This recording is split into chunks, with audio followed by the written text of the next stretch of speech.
He was never a man for grand displays of affection. In public, Charles kept a measured distance, a lifetime of conditioning that had taught him that proximity was a vulnerability.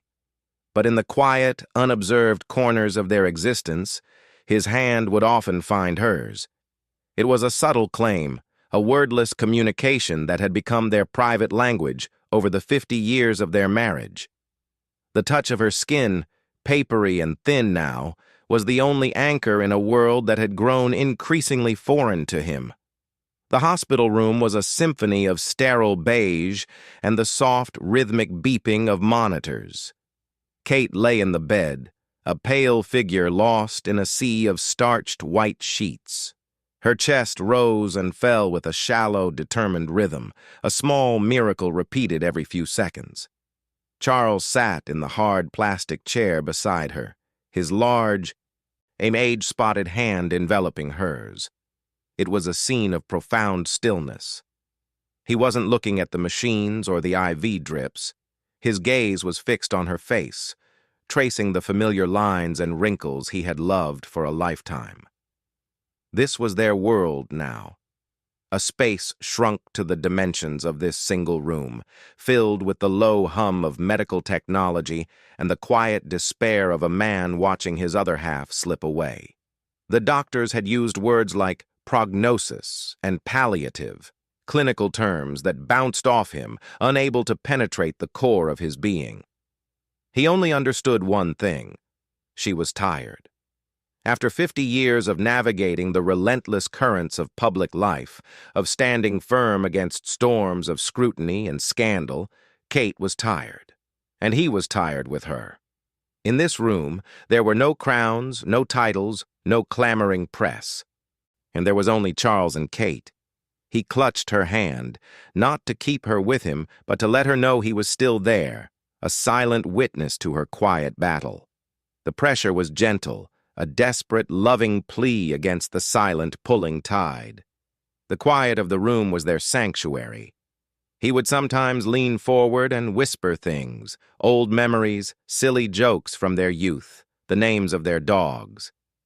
He didn't know if she could hear him, but the act of speaking, of weaving the tapestry of their shared life into the air, was its own form of prayer. He'd tell her about the garden, how the roses she loved were blooming, though he knew she wouldn't see them. The despair was a constant companion, a heavy cloak he wore, but it was a quiet despair. It was the grief of anticipation, the slow, aching sorrow of watching a familiar landscape slowly recede into twilight. In these moments, clutching her hand, he felt he could hold the twilight at bay, just for a little while longer. It was in one of these private moments that the door opened without a knock. The intrusion was jarring, a sharp, discordant note in the room's somber melody. Charles didn't turn immediately. He felt a familiar tension coil in his shoulders, a preemptive awareness of the disruption to come. The soft click of heels on the linoleum floor was unmistakable, a sound that spoke of purpose and entitlement. Camilla swept into the room, a vision of tailored confidence in the midst of sterile uncertainty. Her expression was a mixture of concern and brisk efficiency, the look of someone accustomed to managing situations, not simply witnessing them. She approached the bed, and her gaze briefly flickering over Kate's prone form before settling on Charles. She placed a hand on his shoulder, a gesture of solidarity that felt to him more like a claim. "Charles," she said, her voice a low, practiced murmur. "How is she?" He finally turned, his face a mask of weary politeness.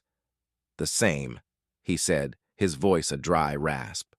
"No change?" Camilla nodded, her lips pressed into a thin line. Her eyes then drifted down to where his hand was intertwined with Kate's. The sight seemed to give her a momentary pause, a flicker of something. Calculation, impatience, perhaps a deep-seated insecurity crossed her features before it was smoothed away. She was a woman who had waited decades, who had navigated a labyrinth of public opinion and private scandal to be by his side. This scene, this tableau of enduring marital devotion, I was a ghost she was constantly trying to outrun. The air in the room, once thick with a quiet, shared sorrow, now crackled with a new, unspoken tension. Charles felt it acutely. He tightened his hold on Kate's hand, a subconscious, defensive reaction to the presence of this other woman, the woman who was his future, standing in judgment over the woman who was his past, and in many ways, his entire life. Camilla's presence seemed to fill the room, pushing against its fragile peace. She began to speak in low tones to Charles, updates on calls he'd missed, minor logistical matters from the world outside. Her words were a sharp counterpoint to the silence he had cultivated. They were the chatter of the living, the noise of a world that continued to spin, oblivious to the fact that in this small room, time felt like it was standing still. Charles listened with half an ear, his responses monosyllabic. His primary focus remained on Kate, on the faint pulse he could feel under his thumb. Then Camilla stepped closer. She leaned over the bed, her perfume, a sharp, modern scent, invading the clean, clinical air. She reached out and touched Kate's other hand, the one not held by Charles. The gesture was meant to look compassionate, but it was performed with a stiffness, a lack of genuine ease that made it seem almost invasive. It was as if she were trying to insert herself into a portrait, to stake a claim in a history she had only ever observed from the outside. Charles watched her, a knot of old guilt and new resentment tightening in his stomach. He saw the superficiality of the gesture, the performance of it.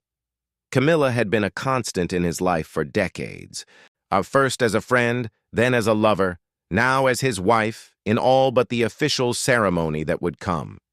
She had weathered the storm of Diana with him, had been his confidant and his rock. He owed her a great deal, but in this room, with Kate's life ebbing away, all he could feel was a profound sense of intrusion. This was his and Kate's time, a private grief that felt violated by the very presence of the woman who would be his consolation. He didn't say anything, but his body language was a fortress. He remained seated, his hand still firmly holding Kate's, his shoulders hunched forward, creating a protective barrier around the bed. Camilla, after a few moments, straightened up. She looked at him, a hint of frustration in her eyes. She was used to being his priority, the one he turned to. Seeing him so utterly absorbed, so physically connected to another woman, was a stark reminder of a reality she had spent years trying to reshape. The quiet despair she had interrupted was, for her, a rival she could not fight. The silence that returned after her initial ministrations was not the same. It was now a tense, watchful quiet. Camilla lingered, standing near the window, looking out at the gray London sky. She would occasionally turn and look at them, at the tableau of the prince and his dying wife. Her posture was rigid, her arms crossed. She was a woman waiting for the inevitable, waiting for her own life to truly begin, waiting for Charles to finally, completely be hers. And her waiting was a palpable force in the room, a pressure that bore down on the man still clutching his wife's hand. Charles could feel the weight of her gaze, and he knew what she was thinking. He knew the trajectory of his life, the path that had been laid out for so long. But knowing it and living it in this moment were two vastly different things. Every fiber of his being was focused on the woman in the bed, the woman who had given him her youth, her loyalty, and her unwavering support. The hand he held was the same one that had held his through the birth of his sons, through the horrors of his father's disapproving silence, through the long, slow rehabilitation of his public image after the annus horribilis. To let go now, even metaphorically, felt like the ultimate betrayal. The beeping of the monitors continued its steady, indifferent rhythm. The afternoon light began to fade, casting long shadows across the room. Charles hadn't moved, and except to occasionally lift Kate's hand to his lips and press a dry, gentle kiss to her knuckles. The quiet despair was his constant companion, a dull ache in his chest. And now it was accompanied by the sharp edge of Camilla's unspoken demands. She wanted him to be present for her, to acknowledge her, to let go of the past and step into the future they had built on the ruins of so many lives. The tension reached its breaking point, not with a dramatic confrontation, but with a small, almost insignificant gesture. Camilla, perhaps feeling the sting of being so utterly ignored, walked from the window and stood directly beside Charles. She placed her hand on his arm, a clear signal. "Charles," she said softly, a gentle command in her tone. "You need to eat something. You need to rest. You can't help her if you collapse." Her words were sensible, practical. They were the words of a caregiver, but to Charles they felt like an accusation. They implied that his vigil was futile, that his presence was unnecessary. They were a subtle attempt to pull him away from Kate's side, to reclaim him for the world of the living, a world she inhabited so completely. He didn't respond. He didn't look at her.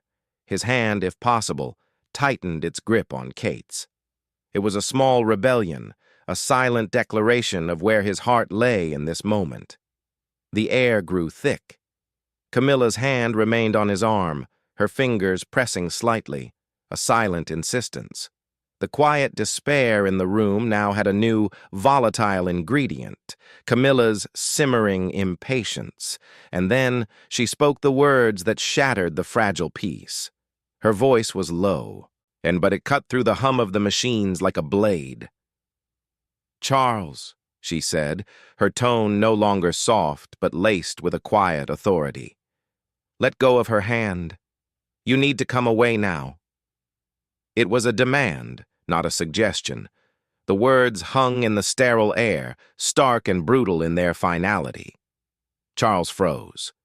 The request was for him to physically and symbolically sever the last tangible connection he had with his wife. It was a command to begin the process of letting go, a process he was nowhere near ready to start. He felt a flash of cold anger, a rare and powerful emotion that cut through the fog of his grief. How dare she? How dare she presume to dictate the terms of his farewell? He slowly, deliberately, turned his head to look up at her. His eyes, usually so mild, held a glint of something hard and unyielding.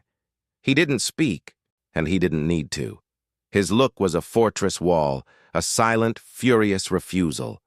His hand remained where it was, clutching Kate's, a declaration of war against the future Camilla was so impatient to claim. Camilla met his gaze, a flicker of surprise in her own eyes, followed by a hardening of her own resolve. She was not a woman accustomed to being defied, especially not by him, not after everything. The decades of waiting, the shared secrets, the whispered promises, they all culminated in this single, absurd moment, a power struggle over a dying woman's hand. She saw his refusal not as grief, but as a rejection of her, of their future. Her fingers tightened on his arm, a physical manifestation of her demand. The room was a silent battlefield. The only sound was the soft, rhythmic beeping of the machine charting Kate's journey, as a journey she was making alone, while the living fought their petty war above her still form. Charles turned his face away from Camilla, back to Kate. He lifted her hand once more, pressing it to his cheek, closing his eyes.